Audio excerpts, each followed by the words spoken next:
Welcome to PEM Chatt.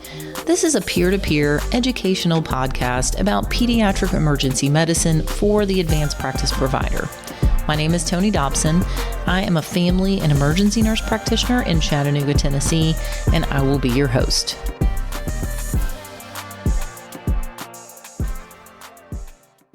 All right, guys. Well, I'm excited to be here today for another PEM Chat episode. Today, we're going to talk about common orthopedic emergencies. And I'm joined by two guys that I've known a really, really long time, and I'm excited to be here with both of them. First is Dr. Chuck Gomez. He is a pediatric orthopedic surgeon. And second is John Appel, PA. He is one of my colleagues. So thank you guys for being here today. Yeah, thanks so much for having me. Yes, ma'am. Why don't you tell us just a little bit about you, Chuck? Maybe tell them how we know you. Yeah, so it's kind of interesting, maybe a little boring, but maybe a little poetic. My introduction into healthcare started a long time ago as a tech in the children's ER here in Chattanooga. That's where I met John and Tony when I was really green and inexperienced. I worked as a tech for 6 years. It's where I learned I had to be a pediatric orthopedic surgeon. Went to medical school at University of Tennessee and then did my residency in Southern California and my fellowship at Cincinnati Children's Hospital. I was in practice for 4 years in Georgia and finally had the opportunity to return home to Chattanooga. And I have been in practice here for the last year and a half. Yeah, it's awesome. We're so glad you're back. We were so excited. We knew Chuck when he was a baby, it feels like. And we get lots of people that come through our department and tell us they're going to go to med school, but we don't believe most of them. But we did believe you. I think you've been in love with... I don't know if that's true or not. Well, you've been in love with orthopedics since I knew you back way back when. I'm going to interject real quick here. I want to, just get this out there. Dr. Gomez is the pediatric orthopedic specialist. I am just someone whose favorite system to deal with in the ER is orthopedics. Yes. So I may throw something here and there out, but I'm going to be deferring a lot. Oh, I don't know. People consider you our resident ortho expert in the ER, John. Give yourself a little bit of credit. John, tell us a little bit about you. I have been a PA since 1998, and I've been in the children's ER in some capacity or another that whole time. I did leave for private practice, but I still did moonlighting in the ER. And then prior to that, I was a nurse in the children's ER. Yeah, you've been with us a long time. When were you in the children's ER, Tony? Early 2000s. Okay. It all blends together for me. I know. I cannot remember who's come through there. You were already a PA when I came on. Okay. And Jen and Tracy started when I was there. Okay. And I think you, Chuck, started... I was already there and you started. I started working as a tech in December of 2003. Okay. Yeah. And then I left and went upstairs and returned home to the promised land. We are all back home. It's good. Yeah, actually had the opportunity to work with you as a nurse on L&D when I was a medical student. I don't even remember that. Yeah, you were in nurse practitioner school, I think. So okay. Maybe it was all a blur. Maybe. But I remember it because that was one of my least favorite rotations as a medical student. Well, funny thing, as much as I love OB, I don't love ortho, guys. That's why you're my ortho bros, because this is not my favorite body system by any means. It's all good. Just send it our way. I'm leaning on you guys today. I love to ask people just kind of a fun question. What's your favorite thing to take care of? I love orthopedics. My favorite surgery to do is scoliosis surgery. I love fixing spinal deformities. I like big procedures, and there aren't many other ones in orthopedics that are quite that significantly, I wouldn't say risky, but you're fixing a curve in a patient that's otherwise well. They don't have an injury. Most of them don't have pain or any neurologic conditions, but you're putting screws in millimeters away from the spinal cord. So the stakes are a little bit higher in a patient that has no problems, and you're fixing their spinal deformity. So I like big procedures. I like challenging procedures. And for me, that's fixing a scoliotic curve. That's awesome. John, what about you? It's really funny because I'm like the complete opposite. He wants these big, elaborate, time-consuming. I'm like, I love nursemaids' elbows. Yeah. The kid comes in, they hate your guts. Parents are all upset and uptight. Boom. 5 seconds later, everyone loves you. You're like a magician. Yeah. That's probably my favorite. I just talked to Dr. Beachjam, and that was her answer too. Yeah. Because we're the savior that comes in and fixes them. It's pretty great. Patellar dislocations would be in that same kind of vein, just quick fix. Yeah. Not a big thing to solve, like Chuck Lakes on the other hand here. All right. Well, I thought we would start this podcast, Chuck, with you just talking a little bit about why kids' bones are different than adult bones, because this kind of lends credence to how we treat them a little differently and how all this pathology looks a little differently. So talk to us about why bones are different in kids. Yeah, so kids have a lot of differences for sure. They're not just little adults. Kids that are growing have open growth plates, and sometimes that means that at certain ages and things like the elbow, even the hand and wrist, sometimes you don't even see the bones that are there because they haven't ossified yet. So that's kind of why we exist as pediatric orthopedic surgeons, is to know kind of what's important and what can just be splinted and watched. So not only are there growth plates to kind of keep in mind, but with growing bones come kind of pattern specific deformities and fracture patterns that you should look for certain mechanisms for you guys like a nursemaid's. So that's kind of in a nutshell the difference. And that's important because if you have a physeal injury that maybe doesn't get treated, it could lead to a growth arrest or an angular deformity that needs to be treated later on down the road. Yeah, I came from adult to pediatric, and when I first started, I will never forget Lonnie King asking me why I was ordering a wrist film on like a 6-year-old kid. And I was like, because they have wrist pain. And he was like, absolutely not. Don't do that. You're not going to order a wrist film on a kid that's not skeletally mature. And I hadn't really thought that through before. And so that was one of the most valuable pieces of advice I ever got, was thinking about, is this really going to affect the wrist? Probably not, because those bones aren't even touching each other at that point. But I'm looking for something that's probably in the forearm or the hand instead. So what about the fact that kids are more likely to have fractures? What do you mean? Or I guess I should start by saying their bones have more cartilage in there and how they're made. They're more plastic. Yeah. And you're more likely to have like a fracture than a ligamentous injury. Yes. Okay. Yeah. Great point. So this is important in kids that are growing when it comes to ankles, because kids in particular, younger kids that have open physes, when they hurt their ankles, they don't have a ton of ankle sprains. Sure, they can get ankle sprains. Older kids that are still growing can get ankle sprains, but younger kids, younger than 10, they don't have your stereotypical ankle sprain because the ligamentous attachments to the bone is really strong. It's stronger than the growth plates. So as we grow, in our long bones, we have growth plates that go from cartilage and then ossify. That's how our bones get longer and wider. And those ligamentous attachments to the bone are super strong. And so when you roll your ankle, a lot of times when you invert your ankle, those ligaments pull, and kind of the weakest spot is maybe the distal fibula physis, which can kind of fracture, and you can get a Salter-Harris 1 fracture. And not necessarily an ankle sprain per se.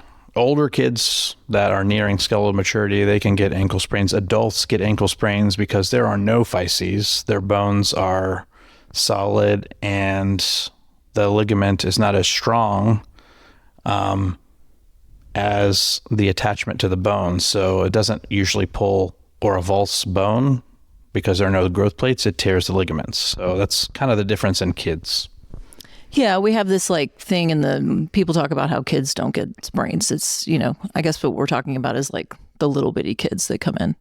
Yeah, I would say younger, like younger than 10. Everyone's a little bit different. In general, girls, they stop growing around 14, boys 16. Not everyone follows all those rules exactly. But younger kids, younger than 10 or 12, I typically, when I see an ankle injury, I kind of treat it like a Salter-Harris 1 fracture. And I err on the side of caution. I'll put them in a boot or a cast, rather than like giving them a lace-up ankle brace or something, because most likely, if clinically they're sore right over their fibula, it's just a non-displaced Salter-Harris 1 fracture. Mm-hmm. John, what would you say the most common thing we see, as far as fractures go in the ER is? The forearm fractures, those foosh injuries. And if you've never heard of the foosh word, what does that mean? Oh, goodness. Fell on outstretched hand. Yeah. I've used the term for so long, it's just synonymous. That's a foosh injury. Yeah. I'm not really sure what that means, but that's what it is. Yeah. Yeah. And probably the buccal fracture, I would think, is the most common. And because there's such a range on those. We'll like see the tiniest little thing, and then we'll see some that have that, a little bit of displacement. But I think probably a buccal fracture on the forearm is probably our most common thing. Sure. And so when you're examining a kid with like a forearm fracture, tell me, walk me through your exam. Well, first thing I was taught a long time ago, important things first, right? So you got to make sure they're neurovascularly intact. What are their pulses like? What's their cap refill? Their sensation? Do they have 4-range of motion of their distal digits? That's the very first thing that I want to knock out of the park, because those are things I cannot miss. Right. And if they don't have that intact, what changes? I'm getting on the phone pretty quick with Dr. Gomez or his associates. Yeah. Ortho's on the way, right? That's right. Okay. And then what's next? So I would, next most common? Is that what you're asking? No. In your assessment. Next? Well, little kids, I have found a lot of times there is very little swelling. But if you go down with your finger down their arm, you get to a point where you're pushing, they usually pull away when you get to that spot where there's something wrong, right?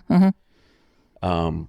So that would be the next thing I would do. Then, of course, at that point, if they need pain medicine, you do that, get some x-rays, and then decide at that point, do we need to get orthopedics involved now, or is this something we can splint and send them to the office? Yeah. What do you usually choose for pain control initially?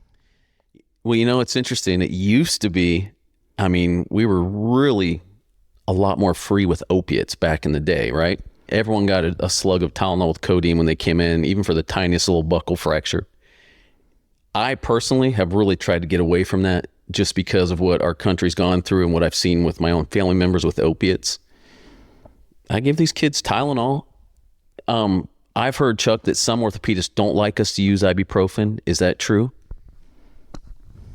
Yeah, I think in some instances there's this theoretical kind of inhibition of bone healing because of the pathway of some of those anti-inflammatories. But I use, in kids at least, I have not had any issues with fractures not healing, even in some of the larger, more powerful NSAIDs like Tordal. I actually like it quite a bit in my post-operative patients, like supracondylars or even distal radius fractures, and even in my spine patients that are getting fusions, and I have not had any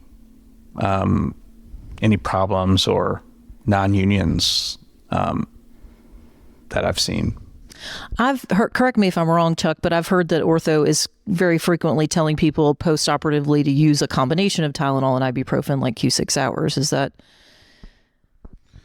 Yes. I think that's a good thing to do, just to break up some of the scheduling of getting some kind of pain relief. Everyone has kind of their different regimens. I think some people don't like opiates at all in their patients or postoperative patients. I always give my families postoperatively some kind of narcotic pain medicine, just because it can be, significant at night, or they can have pain. So we also give, in surgery, we give blocks. So a lot of people that are not prescribing narcotics, it's because they have a block from anesthesia, and those typically last anywhere from 18 to 36 hours. So that could be some of the difference, but I don't shy away from the use of high set or narcotics, especially in bigger fractures like tibias or femurs, postoperatively. And I tend to give, like some intranasal fentanyl or something short acting in the short term, just for manipulation for imaging, or, their initial discomfort until they're splinted. I was going to say, it depends, right? If we have a kid with an obvious deformity or is in severe pain, yeah, we'll give them a squirt of intranasal Versed. And if it's a kid that has a fracture that's going to have to be reduced and they have an IV, I'll give them some morphine. Yeah. I guess I was talking more about your simple buckle fractures, or kids running around using the arm, where the parent insists they're in all this pain, but the kid is laughing, and yeah. Sure. So. Okay. What about splinting for these patients, John? Typically, if we're talking about like a distal radius, a buckle fracture, or just something that's minimally displaced, we're not having to reduce it. How do you typically splint that? I remember when it used to be every kid got like a sugar tong for that. I think that's a little overkill. I use a lot of the Velcro forearm splints for that kind of thing, because it's just easier for everybody involved. Yeah. And if you don't have that, like if you are at an office that doesn't have a limited supply of pre-made splints, but you could do something plaster, what would you pick? For a typical forearm fracture? Yeah. Probably a sugar tong, I would think. Depending, you could also do a volar splint for a few of these things, but correct me if I'm wrong, sugar tong pretty much covers most of everything in the forearm. I like the sugar tong. Yeah, if it's really minimal, I typically do like a volar, and use sugar tong in other applications for forearm fractures. What were you going to say? Oh, I like sugar tong splints because, if it's a distal radius and they're swollen or painful, I think a volar wrist splint or something like that is fine. If it's more of like a forearm shaft fracture, then I like a sugar tong, because I want to control the rotation of the forearm. And so whenever you involve the elbow, they can't supinate and pronate. And so if you have a fracture that is maybe gonna displace a little bit, just controlling supination and pronation and including the elbow is the best. Okay. Yeah. Good advice. Since a lot of your audience is going to be people in kind of acute care clinics and things, APPs that don't have a ton of experience with ortho. I remember one of our attendings years ago, who you guys both know, and I won't say the name, but one of his theories was, you're never going to get sued for splinting somebody. So his theory was, if you don't know what to do, but they're neurovascularly intact, otherwise fine, put them in plaster and send them to an orthopedist. Yeah. Don't just say, I'm not really sure what to do here. Well, let's just not do anything. That's never the right answer. I think when you don't work in peds and you're from the outside looking in, it almost looks like we over-treat orthopedic injuries in children. And I don't think I really had a real clear appreciation of why we did that until I worked in peds. And you realize that you sometimes don't see the fracture. That's what you were alluding to earlier. Like you may not see the fracture, but if your patient has bony tenderness, a story that makes sense for a fracture, we're splinting those kids and sending them to orthopedics a week later.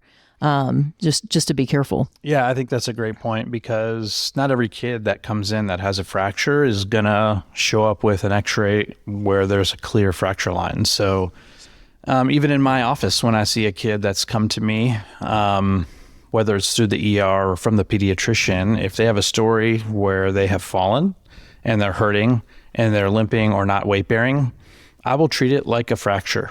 And the reason why is because kids that are growing, sometimes they can have an occult fracture that you don't see, but will eventually show up. Sometimes it takes 10 to 14 days. And what you ultimately see is a periosteal reaction, which is a response to a bony injury. So kids that are growing have something called a periosteum, which is this thick kind of covering around the bone that provides blood supply to the growing bone. And so sometimes you can have a fracture that's within the bone, but you can't see it, and it bleeds and it gets in between the periosteum. And what happens is in the periosteum, you have some of those kind of mesenchymal bone cells that will start to form bone to kind of bridge the gap. And so 10 to 14 days later, you'll see that on an x-ray. And so, and those kids, let's say they were in the ER 2 days ago and they were splinted, I'll see them and I won't even re-image them because at that point it's too soon. I won't see any periosteal reaction.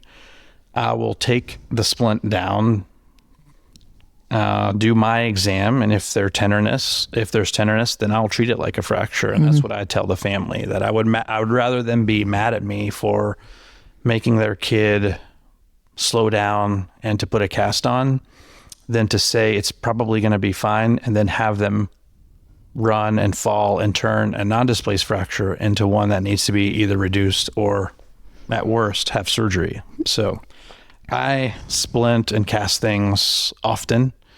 The majority of the time when there's tenderness and there's a story to back it up, you're right. And so you'll find that out when they come back, you re-image it and there's healing fracture. So I would not feel bad to put a splint on. Yeah, if they're hurting, splint it. You kind of talked about follow-up. Our general rule of thumb is follow up with ortho in a week. And is this kind of lends to that, if you need to re-image them? Yeah, I think that's great timing, because if it's a non-displaced fracture or something that doesn't need surgical intervention or something that hasn't been reduced, 1 week is fine, because I'm not going to re-image it any sooner than 1 week. And I don't want to waste people's time for certain things like distal radius fractures or even forearm fractures that have been reduced. I will often leave them in a splint for 2 weeks if it's in good condition, so it doesn't fall off in my office while I'm trying to transition them into a cast. So 1 week for certain fractures is perfect. And then depending on what it is, we kind of go from there. If it's been reduced, then I'll see it a week after that for a couple weeks, and then that's it.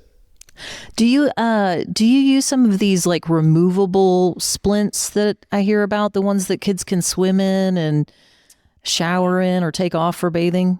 We have removable splints that we put on, and that's usually kind of further down the line from a reduction or once the swelling's gone down. So not acutely, but we have these things called exos braces, which are kind of a thermoplastic material that we warm up in a little heater in our office and then mold it and put it on the patient. For me, that's something I use either at the 4 to 6 week mark. But if you still need a cast, I do have waterproof casts that we can put on as well. Okay, that's cool. I've heard about those things. So you kind of mold them. It's kind of a patient-specific thing. That's cool. Mm-hmm. Yeah, the exos braces are. So those are for kids that are, well into the healing cycle, but they're going to need splinting more long-term? Well, so for me, it just depends. So my general rule of thumb, let's say for both bone forearm fractures that have been reduced, they're in a well-molded sugar tong splint. I keep that on for 2 weeks to 3 weeks. And then I put them in another long arm cast for 2 weeks. So they're going to be immobilized. Their elbow will be immobilized for at least 4 to 5 weeks. Then I will transition them to a short arm cast. And then I let them go into a brace after that. And they don't have to sleep in the brace, but they come out of the brace for wrist range of motion and forearm range of motion. And then to start using their arm to get supination and pronation, because they can get rather stiff. And those are important because forearm fractures sometimes can be bad actors, and they have a refracture rate of up to 10% in the first year. So, right, it's unreasonable to tell a family to wear a brace or a cast for a year, but I give them a brace in that initial period after 6 to 7 weeks, just to kind of limit any potential refractures until they get their range of motion.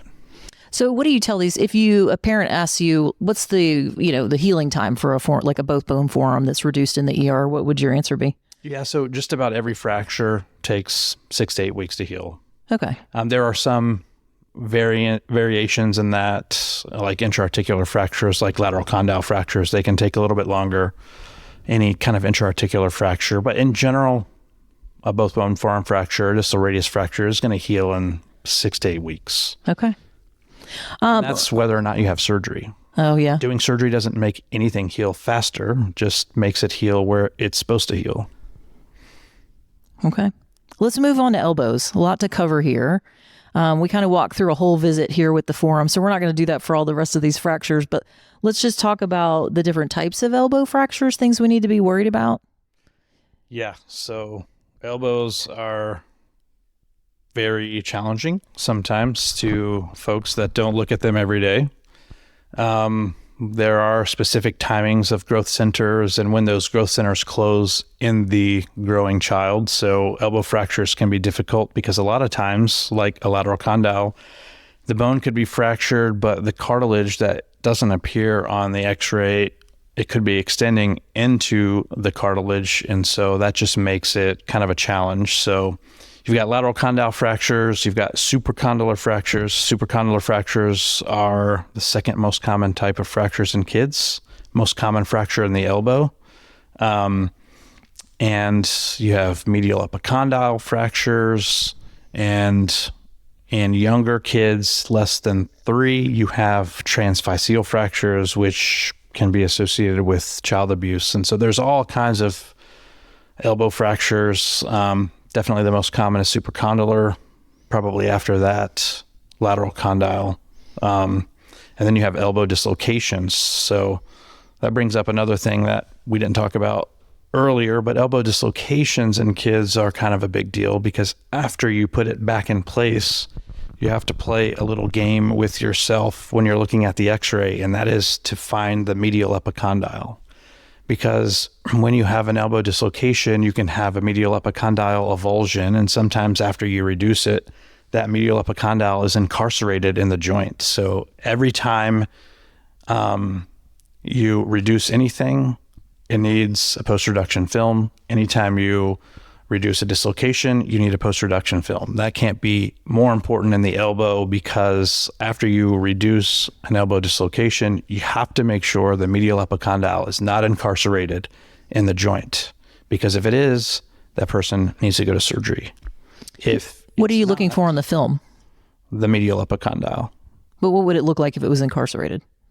So you need to get an AP and lateral and then obliques of the elbow. So an external rotation oblique will let you look at the medial side of the elbow as well. And so you need to get obliques so you can find it. And you should be able to see the medial epicondyle where it's supposed to be anatomically. If it's not there in an older kid, then you assume it's in the elbow joint.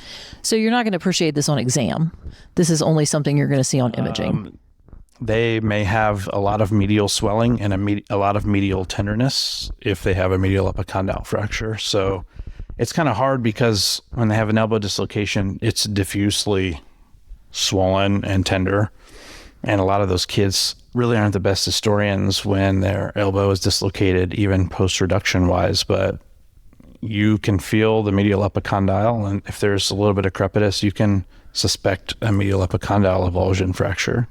Yeah, I mean, we're lucky. We have ortho at our fingertips. I just call and ortho shows up, and I don't really have to know some of this nuanced ortho stuff because we can call you.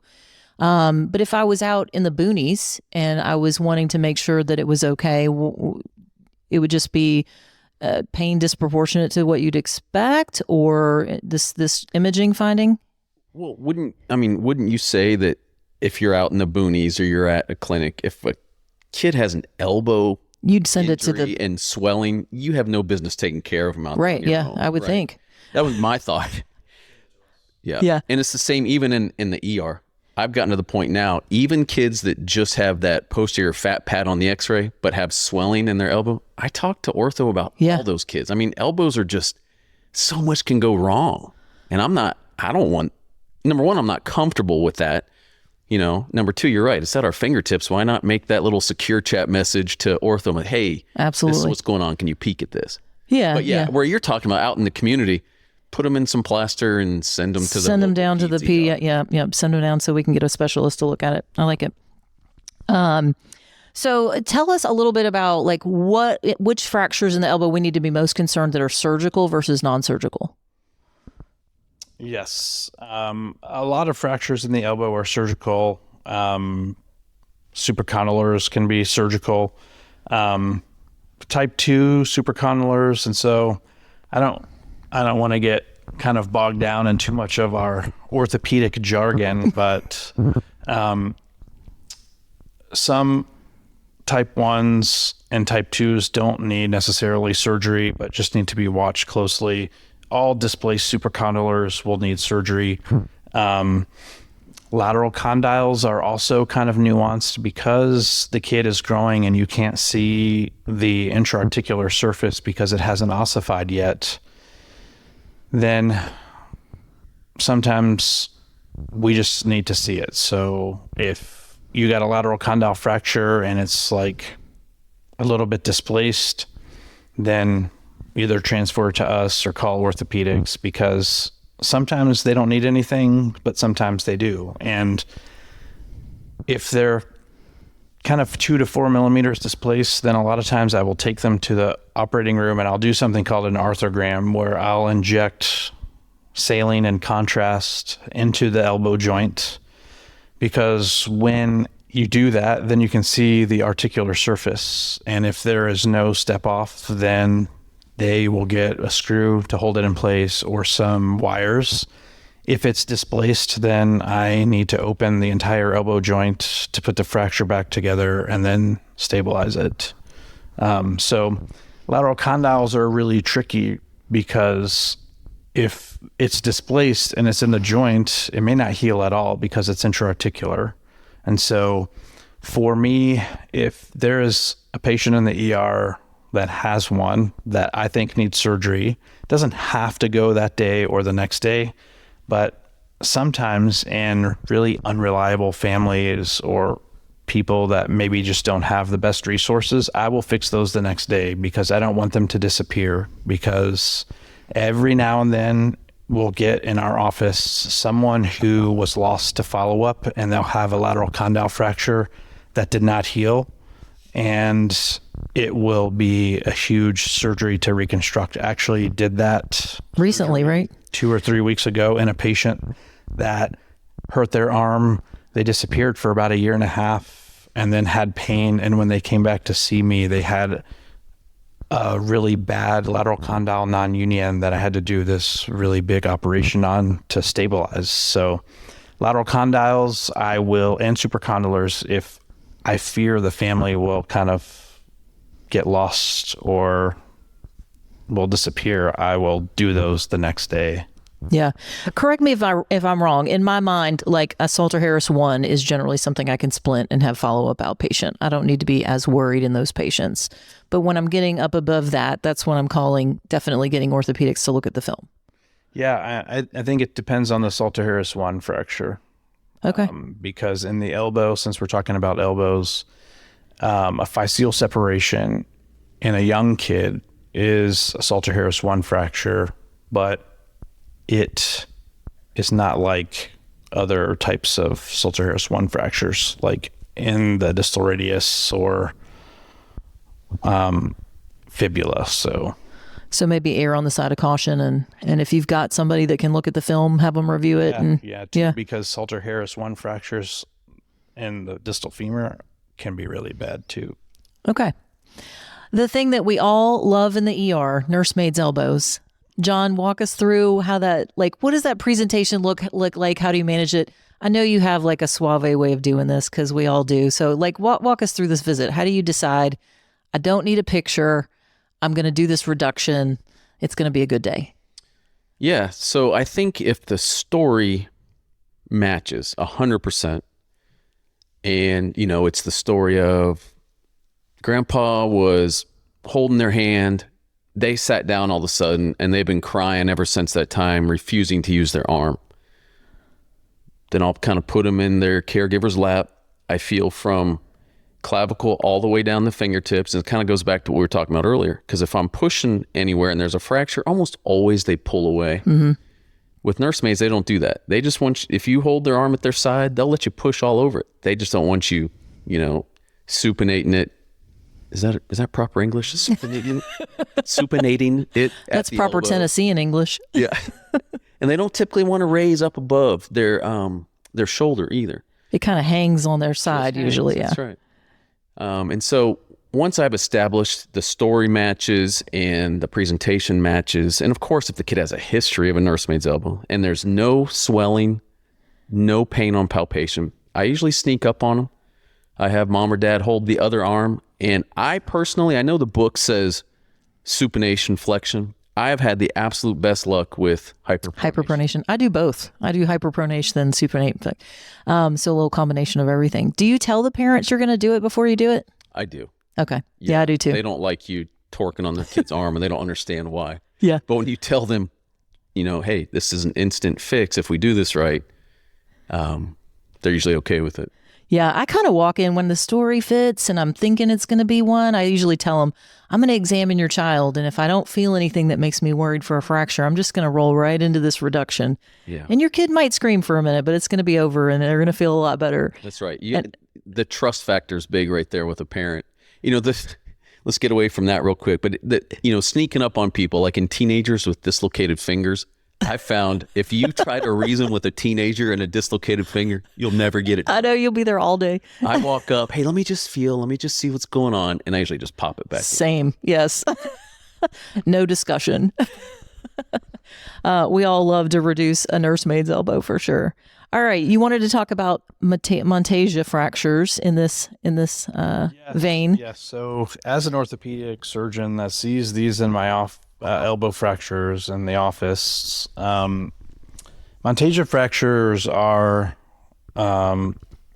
really important fractures that need to be addressed, because a Monteggia fracture is some form of an ulna fracture with a dislocated radial head. More so than other types of elbow fractures, these can get missed because certain kids that are really young can get an ulna fracture that is not necessarily displaced. Really, it's just bent. And in orthopedics, we call that plastic deformation. So you can kind of bend the ulna and it will make the radial head pop out. So these kids will have limited range of motion in their elbow. They'll have elbow pain, forearm pain, and sometimes you just want to get a forearm x-ray, but that's why we always image things kind of above and below in orthopedics, because if you miss a Monteggia fracture and the patient doesn't follow up and the radial head is out for 3 weeks or more, then that patient may need a very large surgery and potentially a ligament reconstruction because the radial head has been dislocated the whole time. So just something to do in particular when you're looking at elbow films is in every view when you're looking at the radial head, if you draw a line down the radius through the middle of the radial head, it should always point at the capitellum, whether it's an oblique, whether it's an AP or a lateral. And so if you've got a forearm injury, get an elbow film as well, because you'll see some kind of Monteggia fracture if it's there. Yeah, great advice. That's not something I routinely do. Do you do that, John? I was going to ask him that because I feel like the residents more than ever are asking us to do films of other areas that in the past, if it was a simple distal radius fracture in the past, like that's good. We didn't get elbow films. Splint it or we'll be down to fix it. Now they're like, can you get that elbow joint, please? Yeah. Do you think, I mean, I can't say that I routinely on every forearm fracture get an elbow film. I did know about looking for this, the radial head alignment. I learned that, in school. I found a really awesome PowerPoint on orthopedics made by Dr. Stuart Braden. He's out of, an emergency medicine doctor out of the University of Michigan. I'm going to add it to the show notes today, mainly because he includes so much imaging, and he actually talks about this, and he shows that alignment that you're supposed to be looking for. So that'll give you a good visual reference on what we're talking about with regard to the radial head, lining up in your elbow films. What is a Galeazzi fracture? I remember there's always Monteggia. Yeah, so a Galeazzi fracture is like a kind of a distal third radial shaft fracture with a disruption of what's called the DRUJ, the distal radial ulnar joint. And so that is a Galeazzi fracture, which in kids doesn't happen a lot. I can't say if I remember that I've really seen one in a kid. It happens in adults more so than the pediatric population. Yeah, I've never seen that in a kid. I think I saw it once in an adult. But I didn't spend years and years in adults, thank goodness. Okay, let's finish up upper extremity and talk just a little bit about clavicle fractures. We see these all the time, super common in children. Another thing I learned when I came to peds is that, when you do a really good exam of the upper extremity, really check the clavicle, because oftentimes when they fall out of bed or fall over, they'll break that clavicle first. We image these, and our general recommendations, John, are what? I've always been told that very rarely do you need to do anything other than put them in a sling, ice packs, ibuprofen or Tylenol, and follow up in 3 or 4 weeks. I see them in a week or two. I'll see them in a week or two. If I see them in a week, I won't re-image them. If I see them at 2 weeks, I'll re-image them. Oh, would you prefer to see them at 2 weeks? I think sometimes that just depends on the family, because some families, you're going to tell them that they have a fracture, and when you tell them 2 weeks, they're going to get upset. And so if they are really kind of questioning you and they're not happy with that, a week is fine. Okay. And then I tell them, I'm not going to re-image it. At this point, I'll see you in a week or two. And the reason why I do that is because my kind of treatment algorithm for clavicle fractures is I put them in a sling for 2 weeks. At the 2-week mark, the fracture has healed enough that I let them discontinue the sling and start gentle shoulder range of motion. Nothing overhead yet, but I don't want them to get a lot of elbow stiffness, because some kids will just stay in the sling indefinitely, and then when they come back, they've got a healed clavicle fracture and a really stiff elbow. So at 2 weeks, I discontinue the sling and I let them gentle shoulder range of motion. Now, sometimes in boys, I'll tell them to wear the sling to school, because that reminds them that they've got to take it easy, and it reminds their buddies, like, maybe don't tackle him because he's still recovering. So and some of the kids, I tell them to wear the sling at school, but when they're at home, I want them to come out of it. And 2 weeks is my kind of timeline for that. But initially, it's fine for us to send them in a splint and not necessarily have them doing any range of motion exercises? The sling. Just the sling, yeah, that's it. Okay. Do you remember the medieval torture devices we used to put? I was going to say figure eights are gone, right? That's such a horrible device. I'm so glad that we can just sling these fits now. Kind of a crazy thing. They still sell them online to improve your posture, which seems so crazy. So I remember an orthopedist telling me a long time ago, on a pediatric, I think he said below 10 maybe, pediatric clavicle fracture, if you can see both ends of the fracture on the x-ray, they're not going to need surgery. And I guess that's because of their growth plates. And I mean, I know this exaggeration, but basically he was saying, man, in the ER, just put them in a sling no matter what you see if it's a kid below 10 with a clavicle fracture. Yeah, and that generally the only exception to this is if they have tenting of the skin in the emergency department, right? Yes, if they have kind of an impending open fracture because the skin is like tented and it's hyperemic and white and not perfused because it's displaced that much, those kids may need to have surgery, because if you leave it, it may just come through the skin. But the majority of them, by and large, do not. And even if you palpate them, as long as the skin is perfused, there's no wound, they will do fine without surgery. So there's a big kind of area of contention in clavicles. For kids, we used to fix them a lot. Some over the last 10 years, there's just been a big uptick in the amount of clavicles being fixed, but now we're starting to realize that in kids younger than 18 that are still growing, then you don't necessarily have to, even if they're 100% displaced, because they will heal. The clavicle is an interesting bone. It's the very last bone in the body to have its growth centers fuse. So it's the last bone to stop growing, essentially. So clavicle fractures remodel well. And I rarely ever fix them because they do well, and they have a relatively very small non-union rate, maybe less than 1%. Adults with displaced fractures, that's not the case, but a recent data that we have shows that kids even younger than 18 with clavicle fractures that are displaced, they do well non-operatively, and some of them actually go back to doing stuff a little bit faster than if they had surgery. Even when they're incredibly angulated, like some of these look really impressive on film, and parents are like, wow, you're not going to fix that? That's insane. Yeah. That's, it sounds crazy to say. And it's kind of funny that you say that, because oftentimes in my office, some of the longest and hardest conversations that I have are explaining to families why we don't need surgery. Yeah.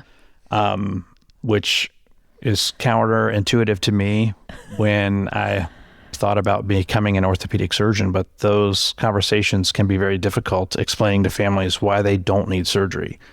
But clavicles do well. I've been in Chattanooga for a year and a half. I fixed one clavicle, and the family was insistent.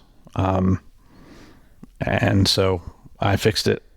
Okay. We hear rumors in the ER. We don't, really know what's going on with ortho, but we hear occasionally that, they're fixing more. I had heard at one point for an older kid that was maybe like wanted to be involved in sports or like had an athletic career ahead, that maybe this is somebody we should send for possible surgical intervention, but really no. Yeah. Even some of the like bigger kids that are playing sports. Yeah. I don't necessarily change just because they're going to be an athlete. Okay. Hey, PEM Chat listeners, thank you so much for being with us here today to talk about common pediatric orthopedic emergencies with my favorite ortho bros, John Appel and Dr. Chuck Gomez. It ended up being a pretty lengthy recording when we got done, and so I've decided to break it in half into 2 segments just to make it a little bit more digestible for the podcast format. So you'll notice that today we finished up with our emergencies affecting the upper body. And when we get back next month, we're going to finish up this podcast with the second segment in which we talk about emergencies that affect the lower body. So join us next month when Dr. Gomez and John will be back, and we'll finish up this podcast on orthopedic emergencies. Thanks for being here. Have a great day.